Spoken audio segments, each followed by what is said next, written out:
वळण सरोजकुमार मिठारी यांचं आत्मकथन भाग 8. 11वीचे वर्ष संपले, 12वीची तयारी सुरू झाली. BC कदम सरांनी मे महिन्याच्या सुट्टीत अभ्यासासाठी मला संरक्षणशास्त्र विषयाच्या वह्या उपलब्ध करून दिल्या आणि सांगितले की जूनपासून तुझी या विषयाची फक्त उजळणी होईल. या पद्धतीने तू मन लावून अभ्यास कर. सरांनी सांगितल्याप्रमाणे उसंत न घेता मी अभ्यास पूर्ण केला. जूनमध्ये कॉलेज सुरू झाले. दरम्यान 11वीचीही प्रवेश प्रक्रिया सुरू झाली होती. त्यावेळी जसे विद्यार्थी येतील तसे वर्गही भरत होते. 11 जुलै जागतिक लोकसंख्या विस्फोट दिन. या निमित्ताने जिल्हा परिषदेमार्फत जिल्हास्तरीय पथनाट्य स्पर्धा आयोजित केल्या होत्या. तसे परिपत्रक कॉलेजला मिळाले. दीक्षित मॅडम यांनी वर्गात आम्हाला स्पर्धेविषयी माहिती दिली आणि तयारीला लागा, आपण भाग घ्यायचा आहे असंही सांगितलं. माझी यादी तयार झाली. विजय पाटील, महेश बगाडे, मनोज माने, अमित भस्मे, सुमन, उमा आदींबरोबर विज्ञान शाखेचीही मुले यात होती. विषयावर चांगले पथनाट्य स्वतः दीक्षित मॅडमनी लिहिले. नियमित सराव सुरू केला. नाटिका छान बसली.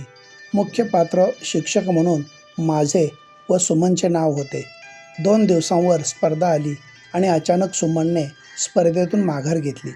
पथनाट्य म्हणजे रस्त्यावर नाटक करायचे असते हे तिच्या घरच्यांना माहीत नव्हते आणि मान्यही नव्हते. या कारणास्तव ती नाराज मनानेच नाटकातून बाजूला झाली. एवढी तयारी झाल्यानंतर आता ऐनवेळी कोणालाही भूमिका द्यायची असा प्रश्न आम्हा सर्वांना पडला. सुमनच्या माघारीने मॅडमही थोड्या तिच्यावर नाराज झाल्या. पण वेळ कमी होता.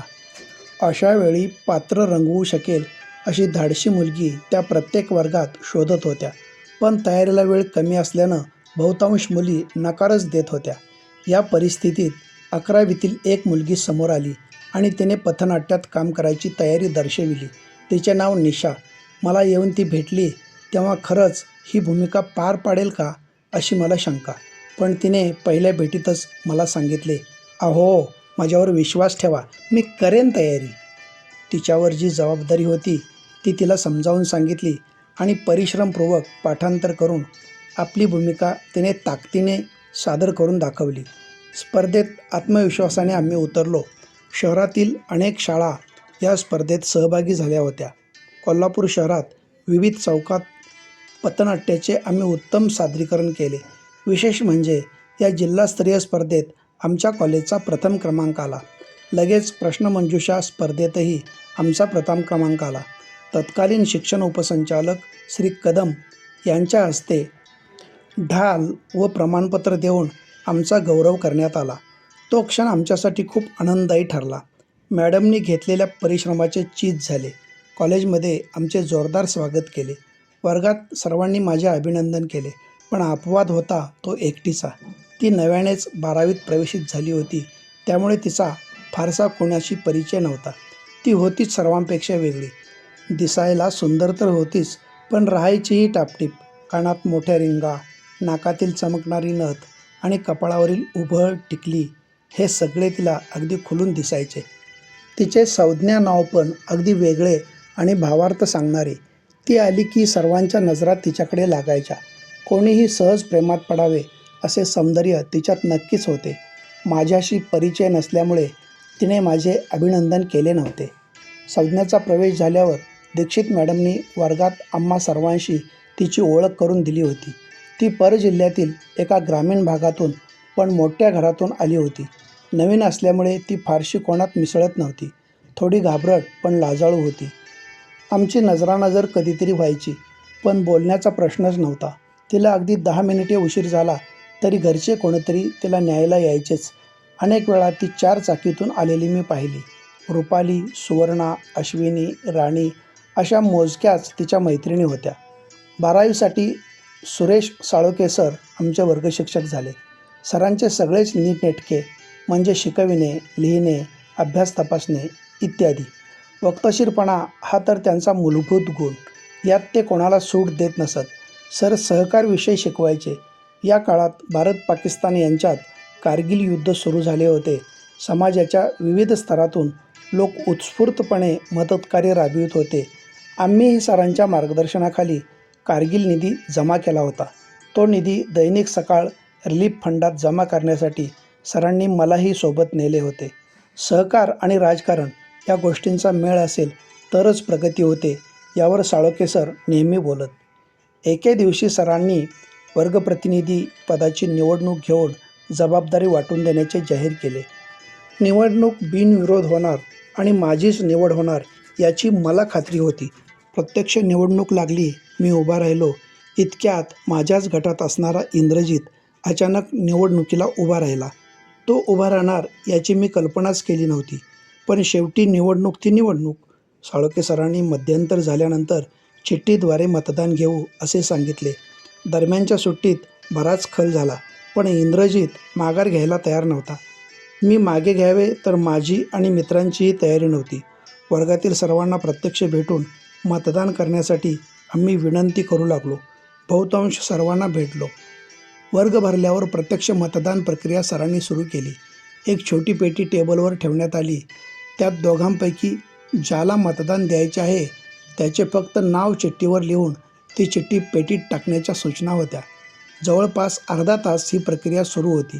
सर्वांनी मतदान केले. पावसाळ्याचे दिवस असल्याने बरीच मुले गैरहजर होती, पण जे उपस्थित होते त्या सर्वांनी मतदान केले. प्रक्रिया पूर्ण झाली तशी सर्वांची उत्कंठा वाढली. सरांनी लगेच चिठ्ठ्या काढून मतमोजणी आमच्यासमोरच सुरू केली. एकूण 37 जणांनी मतदान केले होते. या निवडणुकीत मला 18 मते मिळाली, तर इंद्रजितने 19 मते घेऊन एका मताने माझा पराभव केला होता. काही झाले तरी मीच जिंकणार हा माझा अति आत्मविश्वास नडला. वर्गात एक प्रकारची शांतता पसरली. असे काही होईल असे कुणालाच वाटले नव्हते. मी पराभव मान्य केला, पण मला एक मत कोणाचे मिळू शकले नाही याबद्दल मनात शंका कुशंका सुरू झाल्या आणि लक्षात आले की मी सर्वांना मत देण्यासाठी प्रत्यक्ष भेटून विनंती केली होती, पण भेटलो नव्हतो ते एकीलाच, संज्ञाला. मागे तिच्या बेंचकडे कटाक्ष टाकला तशी तीही माझ्याकडे आश्चर्याने पाहत होती. एका निवडणुकीने मला जाग्यावर आणले होते. सरांनी निकाल झाल्यानंतर इंद्रजितला सेक्रेटरी आणि मला उपसेक्रेटरी घोषित केले. तेव्हा तर वेगळेच नाट्य घडले. निवडून आलेला इंद्रजित आनंद साजरा करण्याऐवजी माझ्या पराभवाने दुःखी होऊन वर्गातच रडू लागला आणि मला सेक्रेटरी व्हायचं नाही, मला सूरजसोबत उपसेक्रेटरी म्हणून काम करायचं होतं, म्हणून मी उभा होतो, असे सरांना सांगू लागला. तेव्हा सरांनी त्याची समजूत काढली. घडले ते घडले, मिळून काम करा असे सांगितले. दुसऱ्या दिवशी माझा मित्र युवराज आला, जो मतदानादिवशी हजर नव्हता. त्याने गैरहजेरीबद्दल माझ्याकडे माफी मागितली. माहीत असते तर कॉलेजला आलो असतो रे, असे बोलला. मग काय, फक्त समान मते पडली असती, अशी टिप्पणी सुभाषने केली. संज्ञाने मला मत दिले नाही असा आमचा ठाम समज झाला. त्यामुळे संज्ञा आपल्या गटात असायला हवी यावर आमचे एकमत झाले. जुलै 1999. गुरुपौर्णिमेनिमित्त विद्यार्थी संघटनेची काही मुले कॉलेजमध्ये आली. त्यांनी प्राचार्यांना भेटून गुरुवंदन कार्यक्रम घेण्याबाबत विनंती केली. त्यानुसार सर्व शिक्षक आणि आम्ही मुले कॉलेजच्या सभागृहात एकत्र जमलो. सभागृह गर्दीने खचाखच भरले होते. सर्व शिक्षक व्यासपीठावर होते. संघटनेच्या प्रतिनिधींनी गुरुपौर्णिमेची माहिती देऊन कार्यक्रमाचा उद्देश स्पष्ट केला. गुरुपौर्णिमेला आम्ही सर्व शिक्षकांना भेटून आशीर्वाद घेत होतोच, पण असा जाहीर कार्यक्रम कधी करत नव्हतो. कार्यक्रम ऐन भरात असतानाच संघटनेच्या प्रतिनिधींनी कॉलेजमधील कोणता विद्यार्थी आज गुरुपौर्णिमेनिमित्त बोलू शकेल काय असे आवाहन केले आणि शिक्षकांसह सगळ्यांच्या नजरा माझ्याकडे लागल्या. एरवी वक्तृत्व फड गाजवणारा मी घाबरलो होतो. मला काय बोलायचे हे सुचत नव्हते, कारण यापूर्वी मी स्पर्धेसाठी पूर्वतयारी करूनच भाग घ्यायचो. आज तशी काहीच पूर्वतयारी नव्हती. अचानक असे काही घडेल असे वाटलेही नव्हते. सभागृहात शांतता पसरली होती. वर्गातील मुले मोठ्या अपेक्षेने माझ्याकडे पाहत होती. ठरवले माघार घ्यायची नाही. त्या काळात वर्गातील बाबूराव, सतीश, सुभाषसह गावातील दीपक बाबासाहेब पाटील असे आम्ही कॉलेजमधील निंबाळकर सरांच्या माध्यमातून चिन्मय युवा मिशनमध्ये काम करत होतो. तेथील गुरुप्रार्थना आणि त्यांचे अर्थ माहीत होते. म्हटले, त्याच आधारावर आपण बोलू. धैर्याने व्यासपीठाकडे निघालो. मी आव्हान स्वीकारल्याचे पाहताच सभागृहात जोरदार टाळ्यांचा कडकडाट सुरू झाला. त्यामुळे मलाही बळ मिळाले. माझे भाषण नेहमीप्रमाणे तडाखेबाज झाले. पहिल्यांदाच संस्कृत वचनांचा वापर करून मी माझे मनोगत मांडले होते. ते सर्वांच्याच पसंतीस उतरले. सर्वांनी माझ्यावर टाकलेल्या विश्वासास मी पुरेपूर पात्र ठरलो. संघटनेच्या प्रतिनिधींसह सर्वांनी माझे अभिनंदन केले. आयुष्यातील हे माझे पहिलेच उत्स्फूर्त भाषण होते. ते मी जिंकले होते. ही गुरुपौर्णिमा कायमची मनात राहिली. दरम्यान 9 ऑगस्ट क्रांतिदिन आला. या निमित्ताने प्रभातफेरी आणि पथनाट्य सादर करण्याबाबत सूचना आम्हाला मिळाल्या. कोल्हापूर येथील सतीश कुलकर्णी लिखित नवी पहाट हे स्वातंत्र्यदिन जागृतीबद्दलचे पथनाट्य मिळाले. यापूर्वी ज्यांनी पथनाट्यात सहभाग घेतला होता ते सगळे आम्ही एकत्र आलो. सराव सुरू झाला. कोणी कोणते पात्र करायचे याची यादी केली. निशाने उत्स्फूर्तपणे याही पथनाट्यात परिश्रम घेतले. सर्वांच्या सरावाने चांगली तयारी झाली. स्पर्धेपूर्वी कॉलेजच्या सभागृहात आम्ही याचे सादरीकरण करून दाखवले.